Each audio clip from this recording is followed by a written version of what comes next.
Well, this might not be a very long reaction show unless you have a lot to say about it. These ones don't take as long. This one was very, very cut and dried. Mike McDonald said it best after the game. The Seattle Seahawks today got outcoached and outplayed in every single phase of the game. It was a miracle that it was as close as it was. 29-20. If you were out doing other things today, you weren't able to watch the game, you might look at that score and think, shoot, we lost to the Giants. That's a game I thought we should have won, but it was pretty close. Maybe it was just one play here or there. It was actually the opposite of that. It was a game that should have been a much, much bigger blowout on the scoreboard because it felt that way in the stadium. I'll give you my thoughts on what it felt like to watch it live, and then we'll get your questions and comments. Oh boy, this is a tough one. This is Seahawks Forever. Let's go. Welcome to the Seahawks Forever podcast. In-depth analysis on everything Seahawks. And now, here's your host, Dan Viens.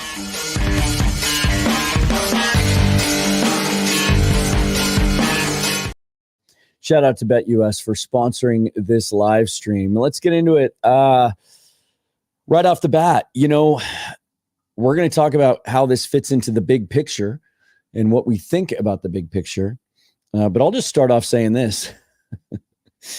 The Seahawks performance today at Lumen Field against the New York Giants, 29-20 loss to drop to 3-2, makes me look really bad.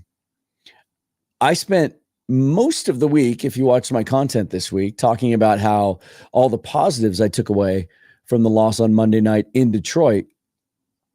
And then I parlayed that into a game-by-game prediction of how the rest of the season would go and had the Seahawks finishing 12-5. This isn't a 12-win team. This might not even be a 10-win team. As we sit here today and we look at this team, and we look at the big picture, we step back and look at it from 30,000 feet. It's not a playoff team. Certainly not today, not the way they played. And not to overreact, it's hard not to. Right? This was one of those games that was so frustrating that with 9 minutes left, the Seahawks down by 2 scores and seemingly getting nothing going. I turned to my partner and said, do you want to go? Do you want to leave early? Maybe get that lift before the rush. I hate doing that. Glad we stayed. Almost saw a miracle finish. Seahawks had a chance to win it until the very last minute when Jason Myers tying 47-yard field goal that would have sent the game presumably into overtime. The Giants would have had a few seconds left to run a couple of plays. Was blocked in return for a touchdown, thereby accounting for the 29-20 gap in the final score. Seahawks fall to 3-2. Remarkably, and you talk about big picture, right? In NFC West that a couple weeks ago we thought might be one of the division's best again. Everybody kind of fell on their face today. The Cardinals come back with a furious fourth quarter rally to beat the 49ers. So that keeps the Seahawks a game in first place and an opportunity to, even if they lose to the 49ers on Thursday night, still hold on to a tie, a virtual tie anyway, for first place in the NFC West. The Rams lose to the Packers today. So the NFC West is just kind of pratfalling all over themselves as we move forward in what really league-wide has been a very bizarre and unpredictable league so far. Bottom line, though, I expected a lot more than this. And as the week went on, and I told many of you, I felt like this was an opportunity for the Seahawks to win convincingly. Coming off of the Detroit game where they went toe-to-toe with what many people consider the favorite in the NFC to go to the Super Bowl. The Giants moved to 5-0 today, the Vikings moved to 5-0 today, but didn't look great doing it. Sam Darnold kind of crashed down to earth and they beat the Jets, but it was kind of ugly. It was more of the Jets losing that game, it felt like, than the Vikings winning it. And so you go into Detroit, you go toe-to-toe with them, a couple of mistakes on your part, a couple of officials' calls that don't go your way. You can come out feeling pretty good about yourself in that game. You also did it missing 5 of your starting 7, front 7 on defense. You get a bunch of those guys back today. Leonard Williams returning to the fold. Uchenna Nwosu on the field for the first time in a year. And yet a New York Giants team that was also down some players, including their star rookie wide receiver, their best playmaker on offense. Perfect day at Lumen Field. You would hope and expect that a coaching staff that the sum of its parts, those parts were all lauded for being incredible teachers, a very intellectual staff, a very intense staff would, and I even did the short yesterday on my YouTube channel about how kind of cranky and edgy Mike McDonald seemed in his final press conference on Friday, like he was just chomping at the bit, ready to go and put the Lions game behind him and correct those mistakes. And yet they got dominated on both sides of the ball in every facet of the game. Daniel Jones looked like a franchise quarterback. Without Devin Singletary, the rookie 5th-round draft pick, Tyrone Tracy runs for 100 yards. Darius Slayton goes for 100 yards and a touchdown, even though they're missing Malik Neighbors, who the sensational rookie who's been making big plays week in, week out. Their offensive line that just a year ago was a major concern. The Seahawks sacked Daniel Jones 11 times last year when these two teams played in New York, dominated this game. It felt like they reestablished the line of scrimmage on every running play. It was 5 yards down the field. It wasn't even a matter. There were times they got outside and they got to the edge, but it wasn't even a matter of big, giant holes and teams gashing us because there were massive gaps to run through, like we've seen the last couple of years under the previous staff. It was merely resetting the line of scrimmage 5 yards down the field. And on the other side of the ball, a game plan that looked redundant. It looked one-sided and absolutely failed not just to establish any sense of a running game, but even to attempt to establish a running game. We'll get into a lot of those details. I want to get to some of your guys' thoughts just to start off here right off the bat. Carly Perkins was in early, waiting for this one. Appreciate that. This was the Seahawks game I got tickets for this season. It was not as fun as I thought it would be. Yeah. And the way this game started, if you're just walking out off the street and you didn't get a chance to watch the game, Seahawks led this game 7-0 on a remarkable play that made us forget the downside. So the Seahawks start with the ball, do nothing, have to give it back to the Giants. The Giants drive was it 90? It ultimately was 95 yards because there was a fumble. Daniel Jones fumbled on one play for a loss. So they get the ball on the 5, and then they march just almost at will, 95 or 94 yards, essentially, down to the 1. They go forward on 4th and goal at the 1. Eric Gray loses the ball in the scrum. Rayshon Jenkins comes out of the pile with it. Nobody notices it, and he races 102 yards for a touchdown. So it looked like, well, this is going to be our day. And hopefully that first drive was an anomaly and we'll fix things on defense, and here we go. And that was not the case at all. And then also there were two other really key moments in this game where second half, the offense came out after being completely ineffective in the first half. We'll look at the team numbers here in a minute so you can see the utter domination, but ended up, especially in the passing game, being able to come back and move the ball in the second half. Geno Smith almost ends up throwing for 300 yards. And they're getting things going. They're moving down the field in an opportunity where they can get back even and maybe take control of this game and shift the momentum after getting a stop on the Giants' first drive in the second half. And for the second week in a row, the second time in 6 days, DK Metcalf with a fumble after a catch. The Giants go down and score after that, swings the game, and really the Seahawks never recovered after that.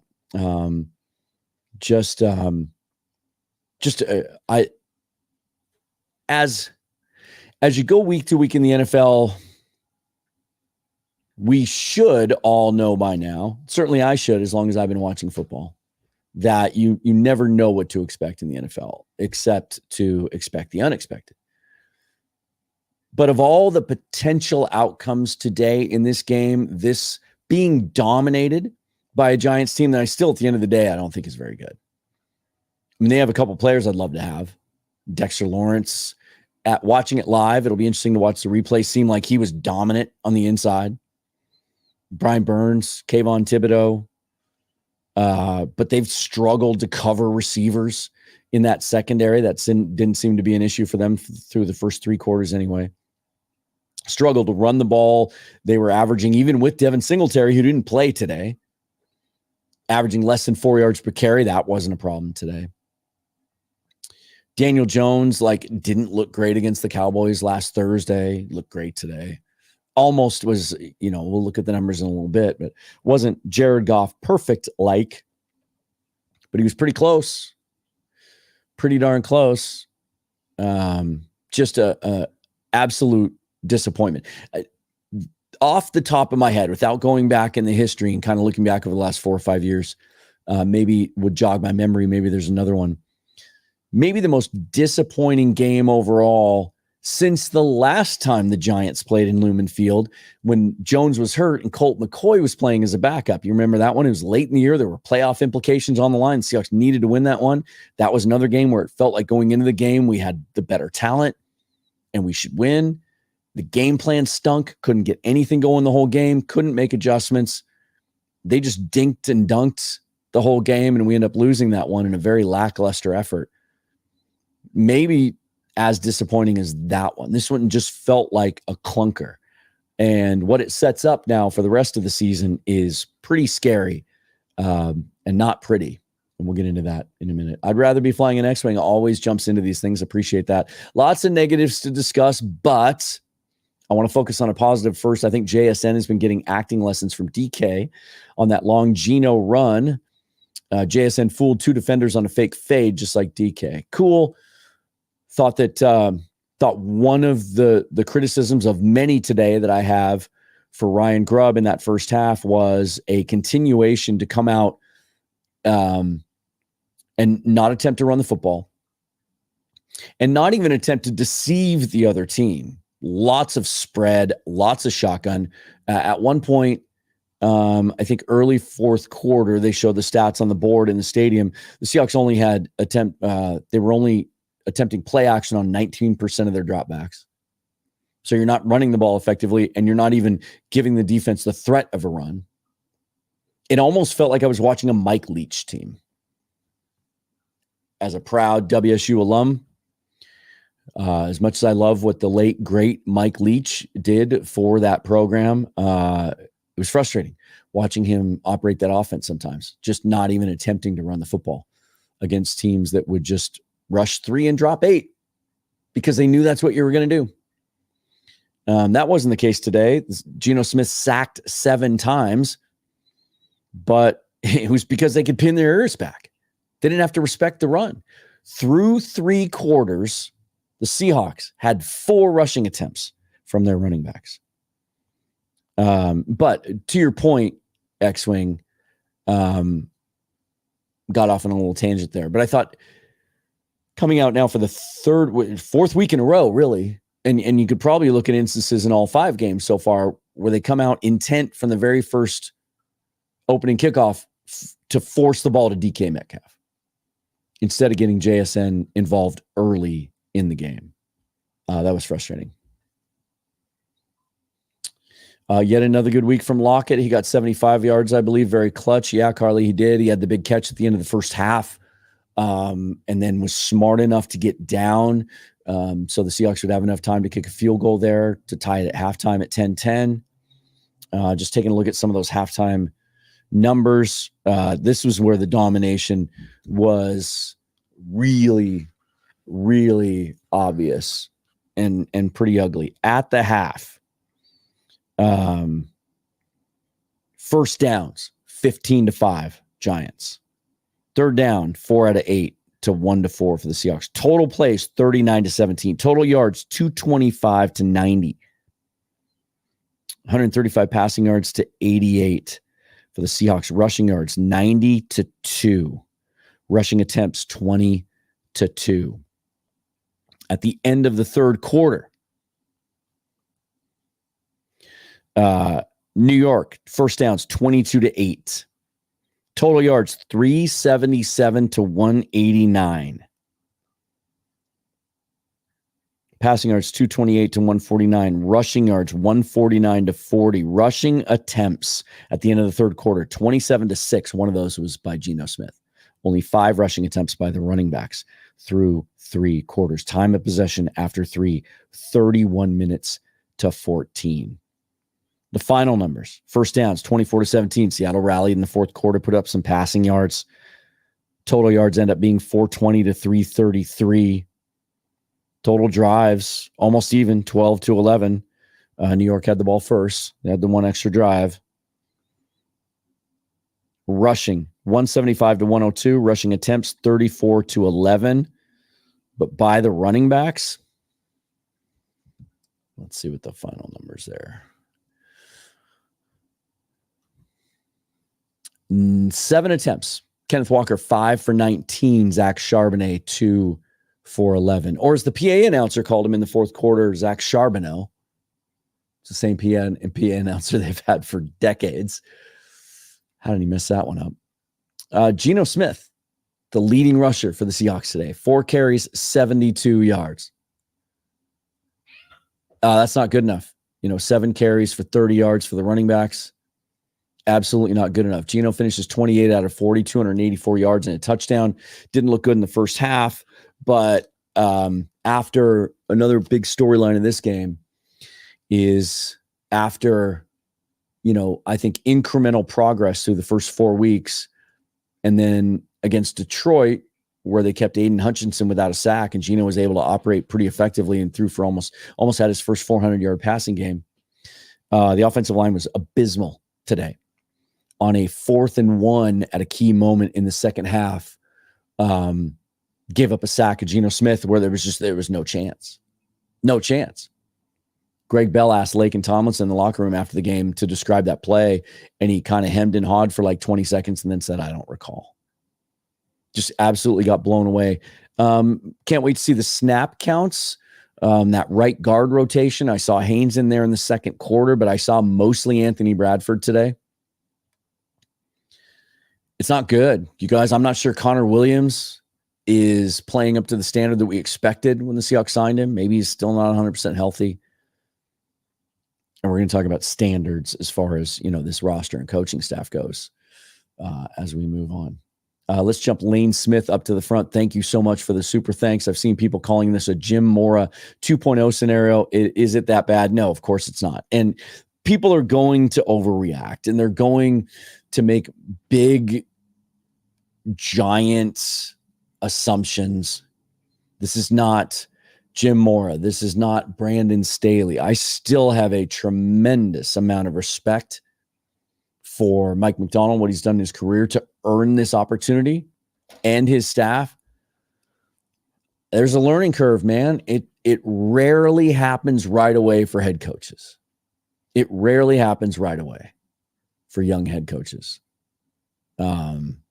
It fails more often than it succeeds in the grand scheme of things. And maybe this doesn't work. Maybe it doesn't. Maybe Mike Macdonald's a better coordinator than a head coach. But it's way too early. First of all, there is a mountain of evidence that that's not going to play out that way. He impresses me on so many levels that I believe he's going to figure it out. But as we look forward the rest of the schedule, and I'm not going to do that right now, we'll do it at the end of the show. This task gets really daunting, and we're going to find out if he can pull this together. We're going to find out. But thank you, Lane, for contributing. Really appreciate that. All the other ways you can support the show and contribute to it are down in the description today. Let's get back here. What do we got? Jeremy J., the Seahawks were bad at every level, and they need to get back to the fundamentals. Tackling was horrible again. Since that Broncos game, tackling's been an issue. And this was something that we talked about for the last 4 years. Tackling and lack of execution on defense is what ultimately got Pete Carroll fired, because that was supposed to be his calling card. Mike McDonald comes to us with this reputation as this genius and a great teacher. And I see an undisciplined team. I saw what appeared to be missed gaps, missed angles, missed assignments, tons of missed tackles. They couldn't tackle Daniel Jones today. He had 11 carries for 38 yards, converted a couple of first downs. He was 23 out of 34 for 257 today. 2 touchdowns, no interceptions. It's a really efficient game for him. He was accurate when he needed to be. He seemed calm and patient in the pocket. And we just didn't get any, can't wait to see the pressure rate numbers. He just seemed to be able to take all the time he wanted in the world. Is Byron Murphy that good?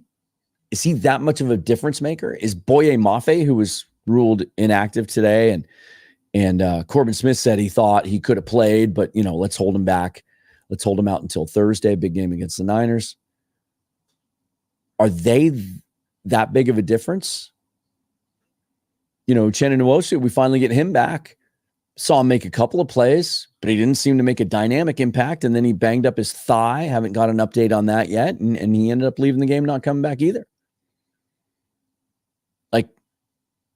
Is Byron Murphy that good that through those first 3 weeks when that defense was, for the most part, playing really well, commanding double teams, it doesn't seem like we have penetrators.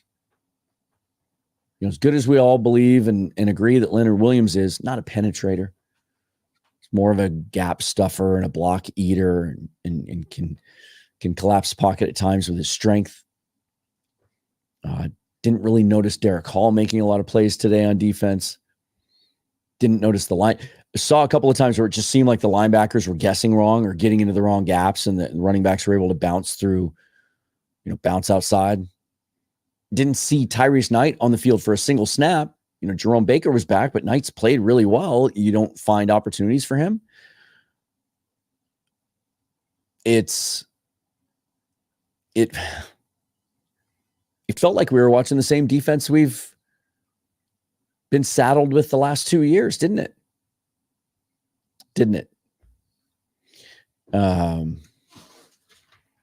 I know we need to be patient and that the new defense will probably take till November to click, but today sure didn't feel like a wild card team, let alone a division winner.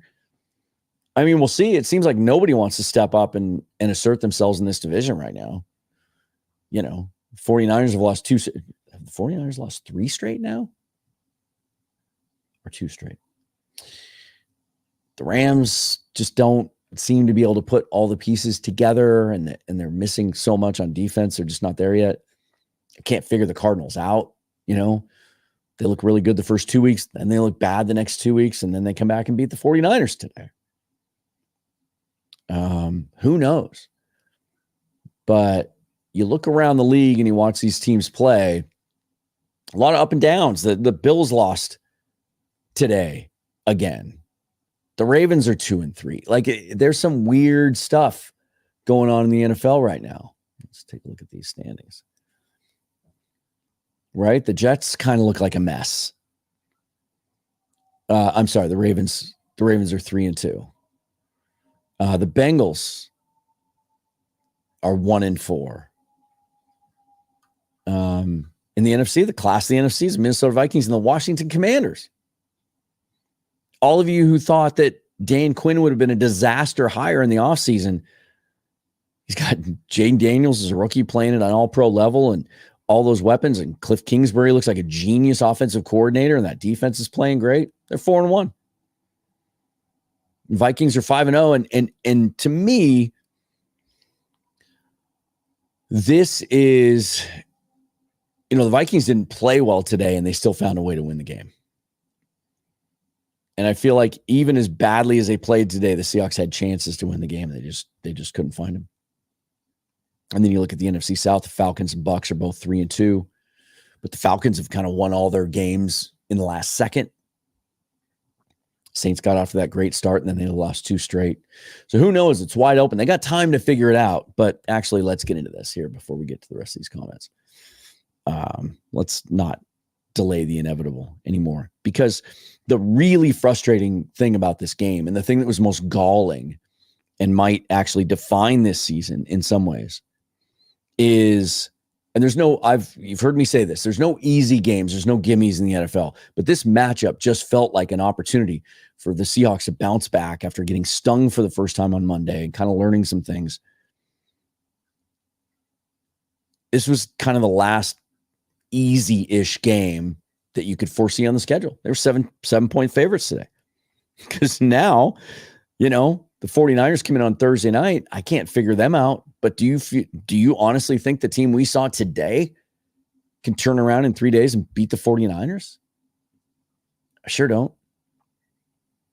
And then they travel to Atlanta. Kirk Cousins playing at a high level. That offense is humming. Then they get the Bills and Josh Allen. Then you get into divisional play, which is unpredictable, and everybody knows each other real well. And all the teams in the division have a ton of talent. Then you go Rams, Niners, Cardinals. Then you're into December. You go play a cold weather game at New York against the Jets. Then you get the Cardinals again. Then the Packers here. Then the Vikings here. They might be the 1 seed at that point. Then you get the Bears and the Rams on the road to finish out. Like, are they going to be, how many of those games are they going to be favored in? That's why today just seemed like a missed opportunity and so crucial. And I can't even call it a missed opportunity. Opportunity implies that they should have won it. This game could have been 30-3.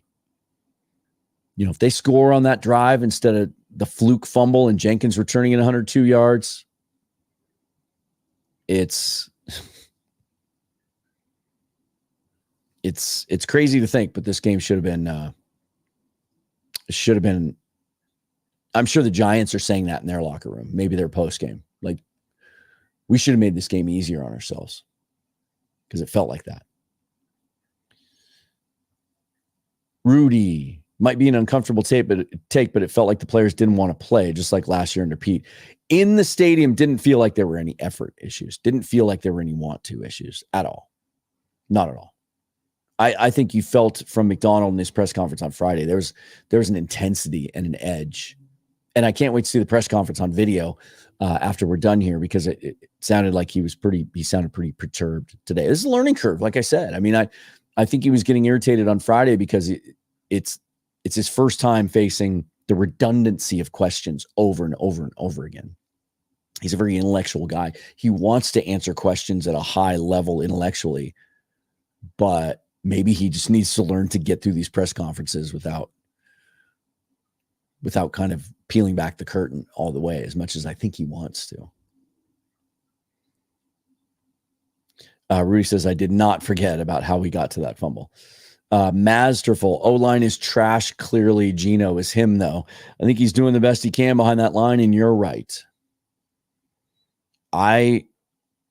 It's remarkable to me. And we probably need to talk about this now for a minute. I have been incredibly impressed throughout the whole process with Ryan Grubb. His intellect, the way he describes the game and talks to the game. I love listening to him talk about offense. He seems to think about the game at a higher level than some people. And his ability to adjust within a game, we've seen that now almost every week up until this week. But his opening game scripts, I don't know if he scripts. I don't know if he does the 10-15 play thing. Don't know. Most coordinators do. But his opening game plans, I think, have been terrible. I think this is now the third week in a row that they come out and just spread the ball and just try to throw it all over the field without establishing the run. Came out in the second half, and I thought, okay, here we go. First 2 plays of the second half, Geno's under center. But on the first play, it was just a diversion because they wanted to run play action and take a shot down the field. I think there's a learning curve, an adjustment that he needs to make. It felt like I was watching an air raid team, a Mike Leach air raid team, not one of his disciples that went on and decided, you can run air raid concepts, but you got to run the ball too. And we've heard Mike McDonald talk about how they want to dictate things. They want to be a physical team. They want to stop the run. They want to be able to run the football. I mean, he's flexible. He talked this last week about just getting done whatever, whatever it takes to get it done. One week it might mean throwing it 56 times. And the next week we throw it 20 times. We run it 28 times for 200 yards. And I like that. I think, Pete and his philosophy in the past, to a fault sometimes, we remember the Dallas wildcard game, right? He would be so intent on, I'm going to establish the run, that they would run it on first and second down, throw it on third down over and over and over again. That was a Brian Schottenheimer thing, right? So it's not that, but my goodness, if your offensive line is struggling, this is football 101, right? It's those of us that have never played or coached the game at a high level. We've just been watching it our entire lives and listening to really smart people talk about it. That if your offensive line is not capable of protecting your quarterback for 3, 4, 5 seconds at a time, even when the defense knows you're throwing the football, which good offensive lines are able to do, then how do you take pressure? How do you mitigate that? You run the football, or at least try to keep it balanced, keep them off balance. You mix things up, go under center, shotgun. You go 12 personnel, sometimes 13. You use the tight ends to help. I might be wrong, because maybe I'll see this stuff afterwards and realize things sometimes look differently in the stadium or feel differently in the stadium than they do when you see it afterwards. But didn't see that. Felt like they were just leaving Geno on an island and leaving those tackles on an island and trusting Geno to make plays. Lot of spread. They threw it to Ken Walker 7 times, involved him in the passing game. I like that. And there's one unfortunate play in the second half where it seemed like, I think it was to Charbonnet though, where they had it set up where it seemed like it was going to be a very, very long gain. But the defender got a hand on it, tipped the ball. I just, and I did see that McDonald said in his post-game press conference, we've got to run the ball. We've got to run the ball better. Like, at what point, as a guy who's a defensive-minded coach, at what point does he start to get frustrated with his play caller if he can't establish the run? But yeah, I'm an optimist. I thought that offensive line had a chance to come together. But I think, first of all, you have to make a decision at right guard. And I think the right decision is Christian Haynes. But if you believe it's Anthony Bradford, and by you I mean Scott Huff, fine. But you got to decide on that. You have to. And I'm just disappointed with how that pocket collapses. Maybe Connor Williams isn't him like we thought he was when we signed him. Rocky Lockhart. When, I assume he meant to type, when are we going to get a mobile quarterback? Half those sacks were all Geno. He makes slow decisions and he wastes so much time getting the ball hiked. Geno isn't the answer. DK needs to be traded. I mean, those are some takes, right? Geno's incredibly mobile. You saw it. He was our leading rusher today. He's top 10 in the league this season in getting the ball out quick. So you're wrong on that one.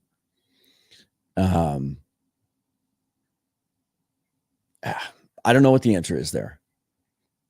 And the wasting so much time getting the ball hiked, that's, trying to make adjustments to what you're seeing on the field. And up until today, he was doing that masterfully. Because up until today, all the analysis was, hey, they're breaking the huddle at 15 seconds. And sometimes they're going no huddle. Unlike what we would see with Russell Wilson, where he'd come up and not have enough time to adjust the play. And he was seeing things. He was calling things out. He was pointing things out. And he was changing plays at the line of scrimmage. And it was working masterfully. That's why he was leading the league in passing through 3 weeks and second through 4 weeks because of that. So one game doesn't change that. It doesn't change that. I will say this, though. You have to give credit to Daniel Jones, man. And if they can't stop a mediocre-ish, and I say that because Giants fans aren't sold on Daniel Jones. But here's the stat. Jones today versus the blitz, 13 out of 17, 130 yards and 2 touchdowns with no interceptions. This scheme that we've heard so much about Simulated pressures, disguising coverages and pressures, quarterbacks not knowing where guys are coming from, how many guys are coming and how many are dropping into coverage. Have teams, and Brian Daboll's a very, very highly respected offensive mind, right? Have teams figured this scheme out a little bit? More teams are using it now. There's 5 teams in the NFL running this. There's more stuff on tape. It's a reactionary league. It's a cyclical league. Are teams starting to figure out how to recognize what Mike McDonald does and how he calls a game? Maybe. Hawks fan Matt Man, Walker getting 5 carries is completely inexcusable in this game. 100% agree.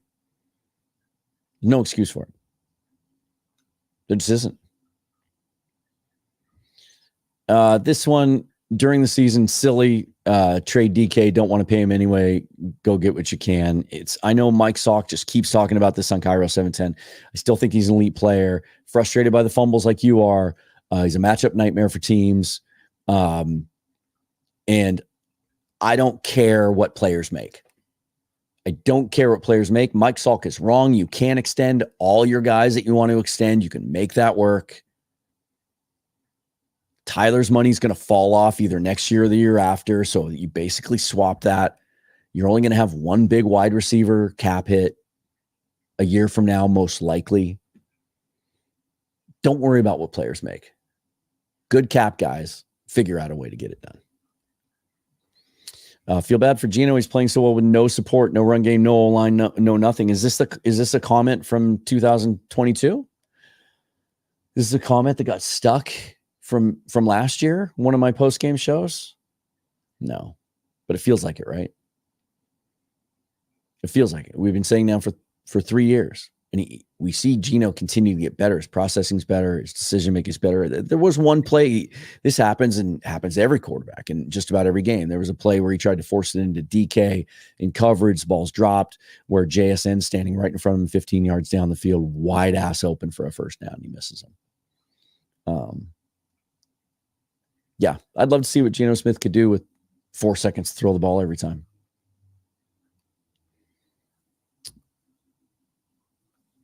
We're going to lose Lockett next year. Why not trade DK now, get extra draft picks to rebuild younger and better? We need a whole new culture change in this team. They're working on a culture change. You want a culture change because of 1 week? They're building a culture. It doesn't happen overnight. The Ravens defense, the year Mike McDonald took over as defensive coordinator, was not very good until halfway through the season. They went out and got Roquan Smith. Some things clicked, and they finished really strong, and then they put that history-making season together last year. This may still be a case of they need a couple more guys that fit what he wants to do. Players learning how to communicate, how to feed off each other, how to actually master this scheme. I know I can get emotional during a game too. If you follow me on Twitter, you certainly see that. I was accused of being hormonal last week during the game. That does happen, but let's not overreact. Bottom line might just be that this is more of a rebuilding year than we thought it was going to be, because we watch the team every day. We soak up all the analysis. We're emotionally attached. Maybe we've overestimated how good some of our players are, right? Trey Brown got cooked today. I thought Trey Brown was a better coverage cornerback than that. And when Tariq Woolen had to leave, he hurt his ankle. He was able to come back, so hopefully it's not a real serious thing. And actually, the rookie, Nehemiah Pritchett, came in and had a couple of plays where they challenged him late in the game, and he was great in coverage. So that's a promising thing to come out of this game. But Trey Brown was terrible. Maybe we've overestimated some of these players, right?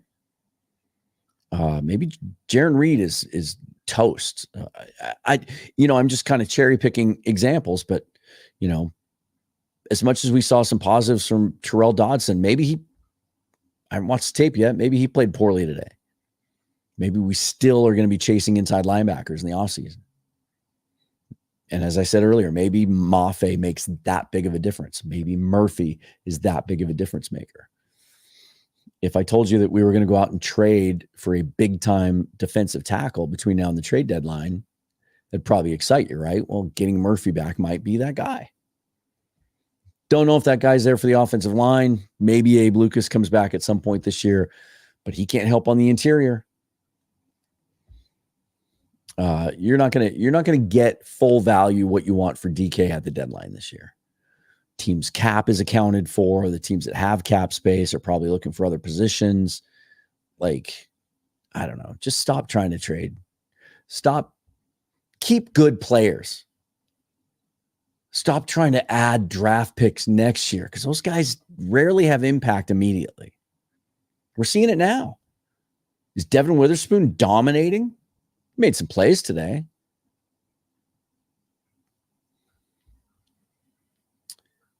Good teams win these games. They had no business even being, and they should have had more urgency on offense to score a TD rather than just a field goal to tie. Well, they tried. They took a shot. With a minute left, they took a shot to lock it. They were assertive. They were able to get down the field. But you had to kick a field goal there. You couldn't come up with it. They couldn't run the football. They didn't try to run the football. Their offensive line was getting toasted. Really, really frustrating. Titus, need the run game. Indeed. Seattle flights get ready for another short week, but against the 49ers this Thursday night. I don't know. I think that's going to be my... Hey, Dan, how do you think the rest of the season is going to go? I don't know. I thought they would bounce back and play better this week. I thought losing in Detroit would be kind of a good thing, right? Teachable moments. And they were terrible. This was their worst outing of the year. By far. As I sit here today, I don't think they have a shot to beat the 49ers on Thursday. But it's the NFL, and I've seen crazier things. I remember them beating the Kansas City Chiefs on a Sunday night game here at what was then called CenturyLink Field a few years ago when Patrick Mahomes was flying high and Travis Kelce was flying high, and they still had Tyreek Hill, and that offense was unbelievable. We rose up and shut them down and beat the Chiefs in a game I never thought we would. I remember the Philadelphia Eagles coming in here the year that Carson Wentz was an MVP candidate, and they were flying high. We completely shut them down. Didn't expect that performance against that team. That was a team that was playing for the number one seed in the NFC, the Eagles were. Anything can happen. But, man, it's hard to feel like they can turn around and beat the 49ers. I mean, I just put a prediction show up 3 days ago. Thought they'd go 12-5. If I recorded that show right now, it might be 5-12. Truly good teams beat the teams they're supposed to beat. We were supposed to beat the Giants. I get what you're saying, Rudy. Look at the scores around the league. Tell me who the truly good teams are. Identify them. Tell me. Chiefs and Vikings are the only ones that haven't lost a game. Do you think the Lions are a truly good team? Well, they wouldn't have lost to the Buccaneers at home then. Right? I don't know. Who else? You think the Ravens are a truly good team? Well, then they wouldn't have lost to the Raiders. Little bit of an oversimplification there. Let's see.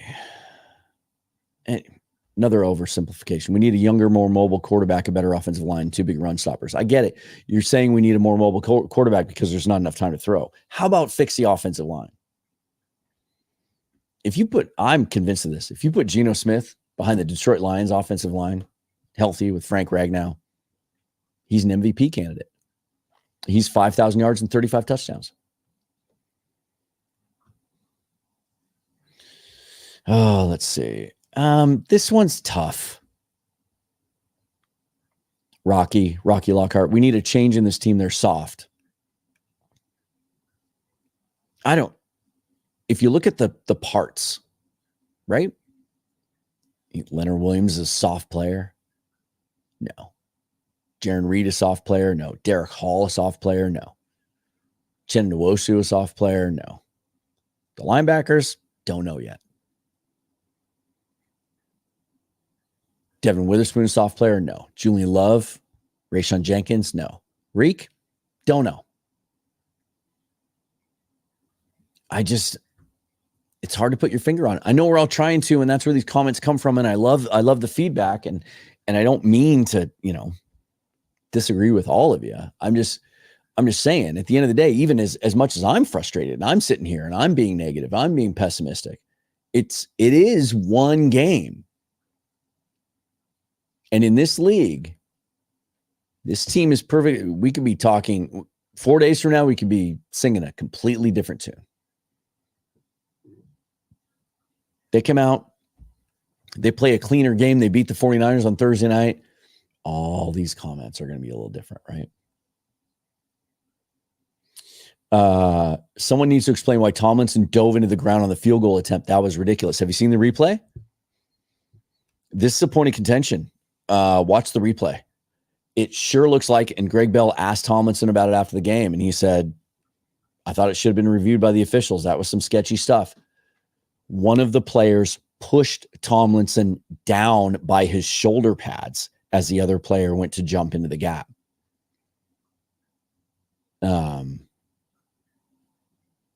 There was some really weird stuff that happened on that play. You're supposed to leave the center alone for a minute. He was pushed down. Yeah, crazy. But as I said 2 weeks ago, when I was frustrated by the interior line play, I saw enough things to impress me in the preseason with Satawa Lamea and Christian Haynes. I'm not so sure that if you played Haynes full-time at right guard and Lamea at left guard, that they'd be any worse than Tomlinson and Bradford have been. But for some reason, they seem intent on Tomlinson being the guy at left guard, and they're not even challenging him. I know they like his leadership ability. I know they like his personality, his impact on the locker room. But if the guy can't play anymore, and there's 3 or 4 examples every game where he's just getting completely dominated physically, maybe they need to be more open-minded about that. Hawk fan Matt Man again. What did you make of the body language of Gino and others on the sideline today? I don't usually care about that stuff, but today's was worrying. I didn't see. I'm in the stadium. I'm in, section 328. I'm on the home side. I'm not looking at the sidelines. So I don't know. I'd have to watch the replay before I speak on that. It's interesting. Bill Pocoroba. There isn't a lot of talent on this team, not high level. They're who they are. You can thank John Schneider for that. I think most general managers, I think there's about 10 or 12 or 13 or 14 general managers in this league that would rather have our roster than the one they currently have. There's a lot of talent on this team. Now, I think they're missing some talent at key spots. We can keep talking about the offensive line till we're blue in the face. But that's the most perplexing thing about this defense is I think there's a lot of talent there. There's a really cool mix of like high-end draft picks and vets that have proven it and guys with upside. And they just haven't put it all together yet. Maybe the learning curve of getting this new scheme installed and getting everybody to know exactly what they're supposed to be doing, because it is complex, right? You hear them talk about how all these players have to know all the positions so they can be interchangeable, so they can be deceptive. And maybe it's just not coming together. Let's see. Yeah, here's Tomlinson was pushed into the ground by the Giants defenders. That field goal block was illegal on several fronts. It'd be interesting. That might be one that, sometimes we hear from the league a couple of days after the weekend and they'll clarify some things. It'd be interesting to get clarification on that. I mean, with everything that went wrong today, the Seahawks had a chance to tie the game and go into overtime with a 47-yard makeable field goal at the easier end of the stadium. The wind isn't as crazy at that end. And then it's blocked and returned for a touchdown. It was over that quickly. Like it could have been the crazy. We could be sitting here about the Seahawks winning a game they shouldn't have won. And then you might be thinking a lot more differently about this team.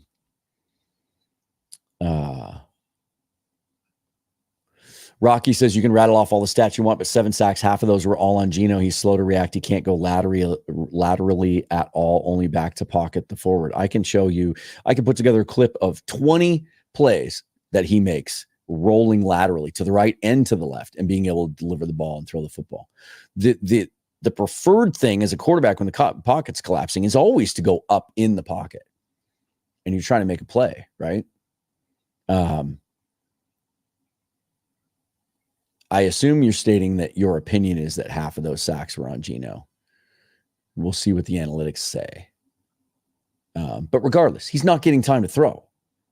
It's easy to blame a guy for taking sacks when the offensive line isn't even giving him a chance. Not a chance.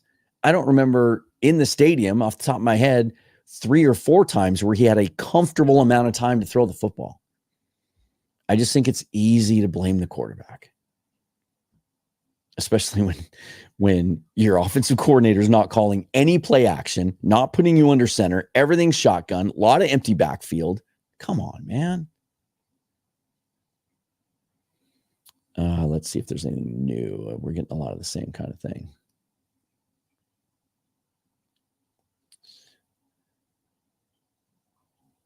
Just scrolling through. I love all the interaction you guys love. And I don't know if you notice, if you've caught some of my live reaction shows earlier in the year, I wasn't able to figure it out so that I could get all of the comments on, but now I've figured it out. So whether you're watching on YouTube, Twitch, Twitter, Facebook, if you comment, I can put it up. Let's go kind of backwards to front because I want to get some of you that have gotten in here late. Speaking of, Thomas got here late. Not sure if you MTL is at Mount Lake Terrace. No, that would be MLT, right? Got here late. Not sure if you spoke about this already, but JSN needs to be more involved in the game plan. We play so much better when he gets 5 catches a game. Yeah, he was heavily targeted in the Lions game last week, although, Geno had like 60 dropbacks. Thought in the first half, they were just intent on getting the ball to DK as part of the game plan. Or maybe it's not the plan. Maybe the plan is sound, but Geno is looking a little too hard at DK. I would like to see it more balanced from the beginning of the game. And in all aspects, I mean, it seems like we all agree. You look at the comments, right? Let's see. Osiris Indria. Am I saying that right? McDonald is an intellectual coach, wants to diagnose and solve problems. Carroll was an emotional coach that tried to erase problems with vibes. Seems like we could use some vibes right about now. Interesting. It's a very, very interesting take. The question of what's the best, most effective way to win in the NFL? Is it to have the perfect scheme, or is it to get guys fired up and ready to play? Interesting. I like that. Krishna, I hope these 2 losses knock out any arrogance for the rest of the year. We shouldn't have any more games where the team isn't ready or underestimated the opponent. It's always hard to tell. It's hard for me to believe that any NFL team would underestimate any other NFL team. These guys know each other. They respect each other. They played against each other in college. They know each other professionally. I don't think our offense didn't respect Dexter Lawrence and Brian Burns, right?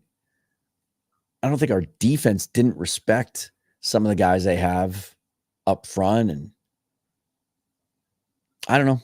Maybe I'm wrong, but it just seems like it's an execution issue for whatever reason right now. The guys just aren't in the right place. And maybe at the end of the day, look, I have to admit this, right? Like maybe I'm guilty of overestimating what this team was capable of so soon with a new coach. I got so excited about the coach we actually got. He was the guy that I wanted.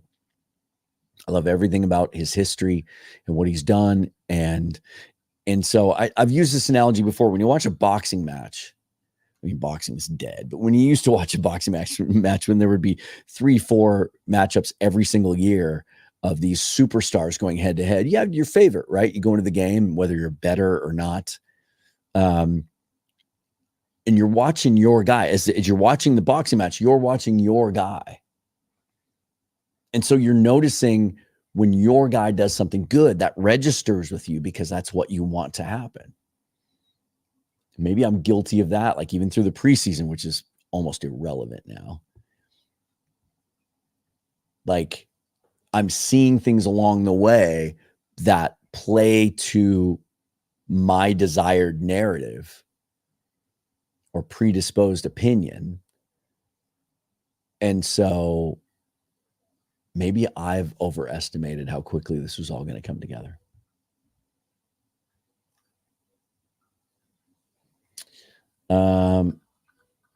We're pushing an hour. I mean, I sense the frustration, right? But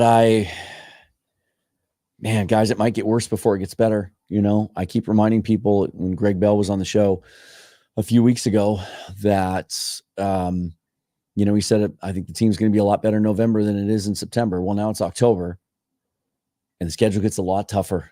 And now you got to turn around quick. You get Boye Mafe back Thursday. Is that going to help that much? I think it's about plan. You know, something happened or something has happened in the way that Mike McDonald is calling games that Brian Daboll and that Giants had a plan and they were able to execute it. And they didn't seem rattled or nervous. Those Daniel Jones stats against the blitz. That's McDonald's calling card. Maybe we don't have the horses that he needs. But man, you look at what he did in Baltimore last year, and he had Madubuike, right? An elite player on the inside, but he didn't really pop until his third year. Well, he's got some dudes up front. He should be able to make do with that.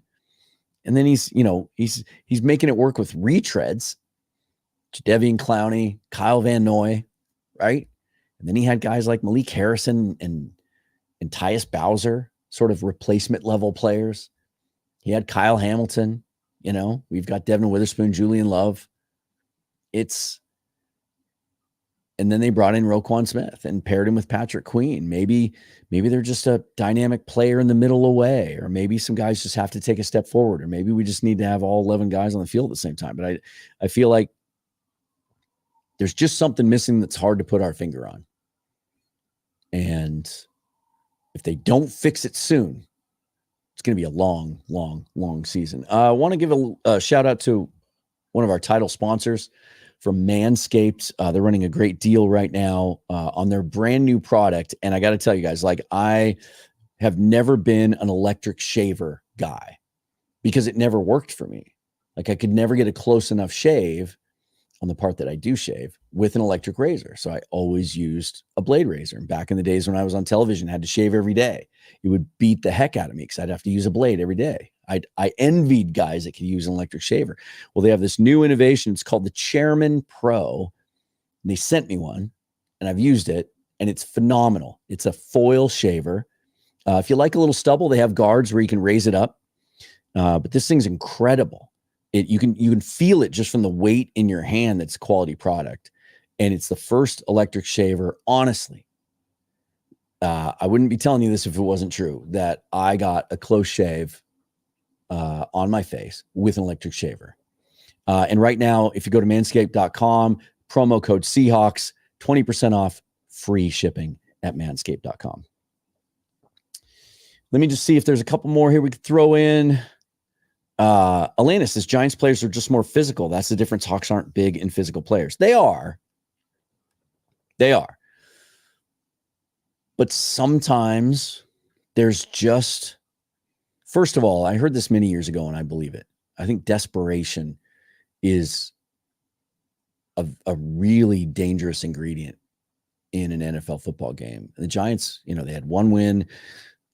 There's some doubts about their head coach. There's doubts, they're seeing all the mock drafts now where they're drafting in the top 10 next year and they're taking a quarterback. So there's doubts about Daniel Jones. There's doubts they're on social media. They hear what people are saying. Oh, you can't win without Malik Neighbors. Can't win without Devin Singletary. They were more physical up front on offense today. And they did push our defensive line around. And that, I didn't expect that. And maybe it's not the dudes we have up front. Maybe it's how you're using them. I saw Leonard Williams playing outside, more kind of out against the tackle today when I was noticing. Maybe he needs to play more inside. Maybe it's just We heard Mike McDonald a lot during the offseason and Ryan Grubb talking about we don't know what we're good at yet. Maybe they still don't. And they need to just adjust some things because you can't have that. You can't be pushed around like that in your home stadium. And that crowd was loud today. I thought that crowd, as much as any time I can remember in the last 5 years, at opening kickoff was in the stands ready to go. Whereas for the last couple of years, it's like people have taken their time. I thought there was an edge to the crowd today. It was intense, and it still really didn't matter at the end of the day. Youngling, Stone should get replaced at least for a starting role. With who? McClendon Curtis, who had some of the worst footwork I've ever seen from an offensive tackle in the preseason. I don't want him out there. With Jason Peters, who's 42 years old and says it'll take him 2 to 3 weeks to get in shape. Who are you going to play at right tackle instead of Stone Forsythe, who, by the way, against Detroit was our highest graded offensive lineman according to PFF. I get it, man. I hear you. I don't know what the deal is with George Fant. Is that knee injury going to, is he just done? Is he going to be able to come back in a couple of weeks when he's eligible to come off IR? And is it Stone? Because what I'm seeing is it's coming from the interior. Nobody's questioning Connor Williams. I'm seeing Connor Williams get shoved back into Geno.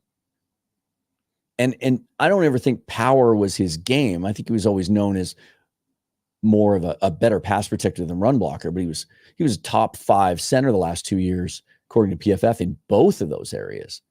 But he's getting, especially against Detroit, I saw it. He was getting shoved back into the pocket. I don't think any of those interior guys deserve any praise. So how's Stone Forsythe going to help with that? Mr. XDN, is the Murphy injury that big of a game changer? Like I said earlier, maybe he's that good. I know this. He was commanding double teams. He was getting double teamed against Denver, his first game as a rookie. I don't think he's not impactful, to use a double negative. Certainly would like to see him back in there. Hamstrings are tricky. Would love to think he could get there for Thursday, but I'd be happy just to get him back, as long as he's 100% healthy when he does come back in a couple of weeks. Let's see. I miss Murphy. All right, you guys, I think. Wait. Hold on. Why can't I put this on the screen? Got a super thanks from Dave ESP. Discouraging to watch that one. Hard to say, but the Giants players, game plan, execution, and heart were just better today. Yeah, they were. Sometimes when you're the underdog, man, maybe this young Seahawks team learning each other, learning how to gel with the coaching staff, trying to build a culture and an identity. Maybe they saw they were 7-point favorites and they saw all the same things we did that I did that caused me to think it was going to be an easy win. Maybe they did take the Giants a little bit lightly. Very, very interesting. Thank you, Dave, for the $20 super thanks there. There it is. I just couldn't get it up on the screen. Wanted to give you credit for that. I appreciate the support. All right, guys. Let's see. Let's pick some music here. No, that's not it. What is it? Oh my goodness, I'm on the wrong screen. I mean, it is. I don't know. Was that kind of scary? It's October, right? I should have started with that. It was kind of scary. Let's go here. Just got to get some metal in here.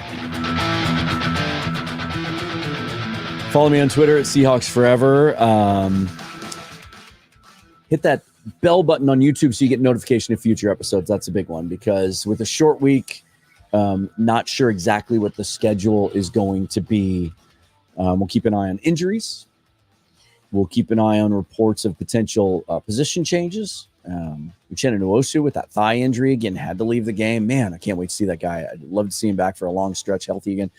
Updates on Byron Murphy, Reek Woolen and his ankle. Certainly, Brandon Ayuk for the 49ers kind of had his breakout welcome to 2024 game today with almost 150 yards receiving. So it'd be nice to have both those guys back, especially in light of Trey Brown's performance today.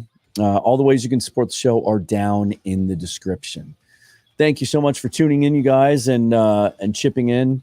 We're going to do more of these lives, I have decided. So stick around. Also, if you prefer audio, if you're listening to this on audio, be sure to subscribe. You can rate and review the show there as well. Available on all the audio platforms.